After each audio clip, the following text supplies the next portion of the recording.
Halo guys, apa kabar kalian semua? Mimin di sini bakal melanjutkan alur cerita Sword Star. Disclaimer dulu bahwa kemungkinan besar ada perbedaan antara novel dan versi Donghuanya, tapi alur cerita utamanya tetap sama. Jadi tanpa ragu, Mimin akan membawakan alur ceritanya. Mulai. Oke guys, ada Saweria dari Xiaoyan. Pasti ini yang kemarin make nama Huntiandi ya. Gua tungguin lu Min di dunia 1000 besar. Oh, maksudnya TGR kah? Dari Sofian. Kapan tamatnya Min? Wah, sekitar 1 bulan lebih ya. Tapi masih ada novel Sword Star yang keduanya. Mungkin kita harus dilanjutkan ke sana juga ya. Dari Bang Azarnas. Semangat bro. Siap Bang Azarnas. Makasih banyak ya guys udah support Mimin. Semoga kalian sehat selalu dan lancar rezekinya. Amin. Yuk kita langsung pada video terbaru. Di atas perahu makam yang kecil tapi kokoh, Lo-Feng melaju memasuki wilayah internal perahu semesta. Perjalanan ini bukan tanpa bahaya. Di setiap sudut ruang dan waktu, ada ancaman tersembunyi yang dapat menghancurkan siapa saja yang lengah. Meski begitu, Lo-Feng tetap tenang. Hatinya berlapis kewaspadaan. Ia bersembunyi dalam bayangan-bayangan, menunggu momen tepat untuk menjerat makhluk agung dari tanah suci bulan ungu yang mungkin melakukan kesalahan. Menara bintang, kau harus siap menunggu, bisik Lo-Feng pada dirinya sendiri. Sekali mereka lengah, aku akan memakainya tanpa ampun. Namun, waktu terus berjalan, dan meski hampir 9 abad berlalu, Lo-Feng belum sekalipun menjumpai satupun makhluk agung dari tanah suci bulan ungu. Ia menyadari satu hal yang menekan pikirannya. Tanah suci bulan ungu, mereka sangat berhati-hati, benar-benar waspada, katanya lirih sambil memandang luasnya perahu semesta yang seperti lautan tak bertepi. Sepertinya mereka semua bersembunyi dengan sangat rapat. Kalau aku terus begini, apakah aku bisa bertemu mereka suatu saat nanti? Sambil menggelengkan kepala, Lo-Feng melanjutkan perjalanan. Kecepatan perahunya luar biasa, melintasi rintangan dan bahaya yang tak terhitung jumlahnya. Ia mengandalkan perahu Mausoleum sebagai benteng terakhirnya, karena kapal itu tidak hanya cepat tapi juga stabil di tengah gelombang ruang dan waktu yang ganas. Setelah berhari-hari perjalanan, akhirnya Lo-Feng tiba di wilayah Token Qian, tempat ruang rahasia yang sangat ia nantikan. Perahu hitam kehijauan itu melambat dan mendarat dengan lembut di atas daun raksasa yang menggantung di angkasa. Pintu kabin terbuka dan Lo-Feng turun dengan langkah mantap. 2 ruang rahasia, Token hitam dan Token Qian, keduanya memang kurang sedap dipandang, katanya sambil tersenyum kecil, lalu melangkah menuju bangunan tua yang berdiri di atas daun itu. Ketika tubuhnya menyentuh bangunan, sensasi aneh menjalari kulitnya, seperti menyentuh permukaan air yang beriak dan dingin. Tubuhnya seolah melayang dan menembus ruang hampa di dalam bangunan itu. Di tengah ruang hampa yang gelap, 9 bola api raksasa tergantung mengambang, berputar perlahan dalam formasi melingkar. Setiap bola api berukuran ribuan kali lebih besar dari bintang biasa. Lo-Feng mengembangkan sayap emasnya, memancarkan cahaya lembut yang segera menyelimuti seluruh ruang. Semua di dalamnya kini berada di bawah kendalinya.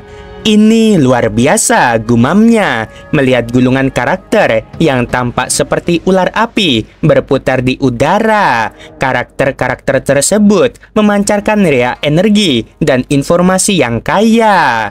Ia mulai membaca isi gulungan itu. Suara gema dari pikiran kuno muncul, seakan-akan Jie Fanzi sendiri berbicara kepadanya. Aku Jie Fanzi. Suara itu bergetar dalam kesunyian ruang.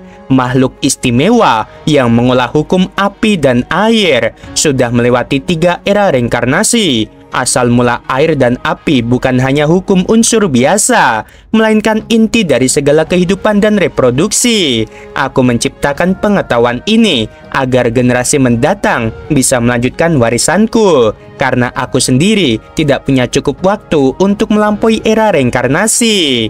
Lo Feng mendengarkan dengan penuh kekaguman. Bagaimana seseorang bisa memiliki kekuatan begitu hebat dan pengetahuan sedalam ini, gumamnya dengan pelan. Tingkat ke-10 sebagai level teratas setara dengan guru origin, tapi ia masih kalah dalam hal pengalaman era reinkarnasi. Suara itu kembali terdengar di benak Lo Feng. Lo Feng, dengan asal mula air dan api ini, kau bisa menciptakan alam semesta mini di sekitarmu. Saat perang, kau bisa memaksa musuhmu masuk ke alam semesta yang kau ciptakan, tempat di mana mereka tak akan mampu bertahan. Lo Feng mengangguk penuh tekad. Aku akan jaga warisan ini dengan segenap kekuatanku. Dengan gerakan tangan, menara bintang melayang dan menyerap 9 bola api itu. Bangunlah, serunya penuh kekuatan saat benua di dalam bola api itu terbelah dan istana besar muncul dari bawah tanah. Ia menyalurkan kekuatan ilahi ke istana itu. Tak lama kemudian, seluruh harta karun sejati di dalamnya mengakui Lo Feng sebagai tuan mereka. Lo Feng menatap tumpukan harta karun yang melimpah. Dia penuh rasa kagum. 32 harta karun sejati tipe istana puncak dan tipe domain. Ia menghitung 91 harta karun sejati puncak biasa. Ini jauh melebihi yang pernah kuperoleh dari pembantaian Master Bintang Petir Agung dan perburuan di alam semesta mini. Lo Feng menghela napas. Meski tak ada harta karun sejati tertinggi, ini sudah cukup untuk memperkuat kekuatanku. Lo Feng mengambil sebuah batu kristal bulat berisi informasi warisan Jie Fanzi. Dengan penuh rasa ingin tahu, ia membuka kristal itu dan mulai mempelajari asal mula air dan api. Ini bukan sekedar hukum dasar, ini adalah inti dari penciptaan alam semesta mini. Ia berbisik, kalau aku bisa menguasai ini, aku bisa menciptakan medan pertempuran di mana musuh tak akan pernah bisa bertahan. Matanya bersinar penuh harapan dan tekad. Dari dalam keheningan, sebuah suara muncul, lebih seperti bisikan. Jie Fanzi mungkin sudah pergi, tapi warisannya hidup dalam dirimu. Lo Feng, jangan sia-siakan kesempatan ini. Lo Feng tersenyum dan menatap jauh pada cakrawala. Ini baru permulaan. Aku akan menggunakan kekuatan ini untuk menembus batas yang belum pernah dicapai sebelumnya. Selama setengah bulan, Lo Feng tenggelam dalam lautan pengetahuan yang ditinggalkan oleh Jie Fanzi. Di ruang kenang-kenangan berwarna hijau, ia berdiri diam memandangi kristal-kristal warisan, lalu menghela napas panjang. Sungguh menyedihkan, gumamnya menggeleng pelan. Makhluk agung sekuat itu meninggal begitu saja. Jika ia punya lebih banyak waktu, ia mungkin bisa melampaui inkarnasi dan menciptakan tanah suci yang baru. Tapi ia terhenti di langkah terakhir. Melampaui inkarnasi bukan perkara mudah, bahkan para Trugat nyaris tak bisa menjangkaunya.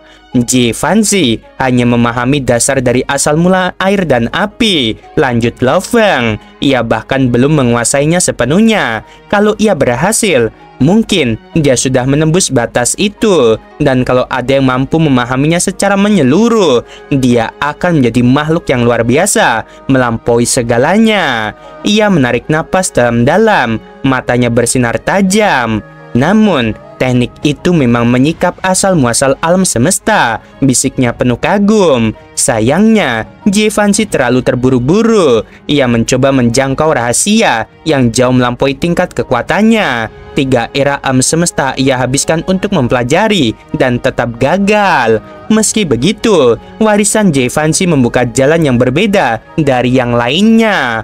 Setelah aku menjadi Trugat, kata Lo Feng, asal mula air dan api ini akan membantuku menaklukkan elemen itu. Aku tahu jalanku. Aku akan menggunakan kekuatan ilahi dan memadatkan ruang hampa dengan 10 hukum dasar. Di dunia virtual, Lo Feng mengirimkan kabar kepada pemimpin kota primal. Lo Feng, kau bilang Jie Fanzi punya 32 istana harta karun sejati tingkat puncak dan 91 harta karun sejati tingkat puncak biasa. Pemimpin itu terbelalak tak percaya. Kita bahkan tidak mendapatkan sebanyak itu dari ras badai bintang petir. Dia berada di 10 tingkat tertinggi, jawab Lo Feng. Dia sengaja meninggalkan semua ini. Warisan ini, dia ingin aku menyebarkannya. Para pejuang Undying bisa mempelajarinya. Jika mereka memahami hukum air dan api, mereka bisa mulai memahami asal mula air dan api. Potensi mereka bisa mencapai puncak, bahkan melampaui Jivanzi. Kita akan teruskan warisan ini, ujar pemimpin kota primal dengan mantap. Dan kita akan siapkan lebih banyak Universe Master untuk masa depan.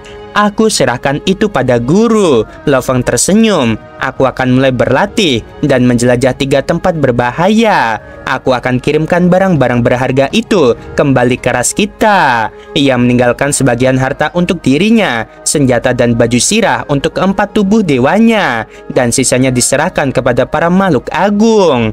Waktu pun berlalu, 100.000 tahun. Perahu mausoleum berubah menjadi perahu perak yang anggun. Lo Feng menjelajah bagian dalam tanah ekstrim, namun tidak masuk terlalu jauh ke inti. Fokusnya adalah berlatih, bukan berperang. Sektor puncak yang miring, perahu semesta, dan gunung mengalir, semua ia jelajahi. Beberapa kali ia kembali ke alam semesta asli untuk membagikan harta karun sejati. 600.000 tahun kemudian, di gunung mengalir, air mengamuk. Di tengahnya, di atas batu raksasa, 3 makhluk berdiri menanti. Energinya semakin kuat, seru makhluk batu merah. Harta karun sejati akan lahir. Kita lihat siapa yang paling kuat setelah harta itu muncul. Semua tergantung pada kecepatan dan kekuatan kita. Mereka tegang, cahaya samar menyelimuti tubuh mereka. Harta karun sejati itu bisa muncul kapan saja, dan mereka harus bersiap merebutnya. Tapi air berubah arah, berputar membentuk pusaran besar. Itu dia seru mereka. Namun sebelum salah satu dari mereka bergerak, sebuah perahu putih meluncur dari pusaran. Mereka semua tercengang. Ini pemimpin Bima Sakti Lo Feng. Makhluk bermuka 2 dan berlengan 4 langsung mundur. Ia panik. Tidak mungkin dia ada di sini. Ia masuk ke istana hartanya dan mencoba melarikan diri. Dia selalu muncul saat harta karun sejati lahir. Gerutu makhluk hitam berkerut. Lo Feng berdiri di atas perahu putih. Tatapannya dingin. Ia tak berkata sepatah kata apapun saat menara 9 lantai muncul di sisinya. Berhenti berlari, wahai Master Yulan. Suaranya datar. Menara itu mengembang dan mulai menyerap makhluk itu. Lo Feng, tanah suci bulan ungu tak akan membiarkanmu lolos, teriak Master Yulan. Mereka akan membahaskan dendam ini. Namun, ia tak bisa menahan hisapan dari menara bintang. Dalam sekejap, tubuhnya terserap dan menghilang. Maaf, kata Lo Feng pada 2 makhluk lainnya. Aku cuma lewat, tapi aku ambil harta karunnya. Keduanya hanya mengangguk, tak berani menentang. Perahu putih itu pun terbang menjauh, perlahan berubah menjadi hitam, bentuknya berubah sepenuhnya. Di dalam menara bintang, dalam ruangan penindasan, Master Yulan membuka matanya. Ia melihat 3 Universe Master lainnya dari tanah suci bulan ungu di seberangnya. Yulan, bagaimana kau bisa terperangkap? Pemimpin Bima Sakti, dia terlalu cepat, kata Yulan. Sosok berbaju putih muncul di tengah mereka. Rambutnya hitam, matanya tajam. Lo Feng, desis salah satu mereka. Lo Feng menggeleng pelan.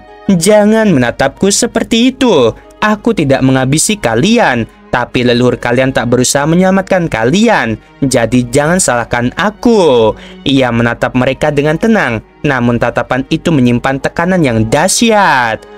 Aku bisa saja menghabisi kalian semua, kata Lo Feng sambil menggeleng pelan. Tapi aku tahu kalau kalian mati, tanah suci bulan ungu hanya tinggal mencetak pengganti. Tidak ada gunanya, tapi kalian bisa menjadi altawar menawar.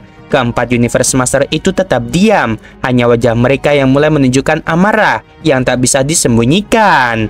Hanya sepasang sayap, lanjut Lo Feng, suaranya dingin. Hanya harta karun sejati biasa bagi tanah suci bulan ungu. Tapi leluhur kalian bahkan tidak mau menukarnya dengan nyawa 4 Universe Master seperti kalian. Itu kejam sekali. Pemimpin Bima Sakti, seru Master North Q, pemimpin dari 4 tahanan itu. Jangan buang waktumu. Leluhur bulan ungu adalah segalanya bagi kami. Sekalipun kami mati, tidak akan ada yang melawan keputusannya. Dia tahu kamu menginginkan sayap itu. Tapi bahkan jika kamu menangkap kami semua, dia tidak akan pernah menyerahkannya. Jangan pernah berpikir untuk mendapatkannya, Lo Feng, bentak Master Yulan dengan suara penuh kemarahan.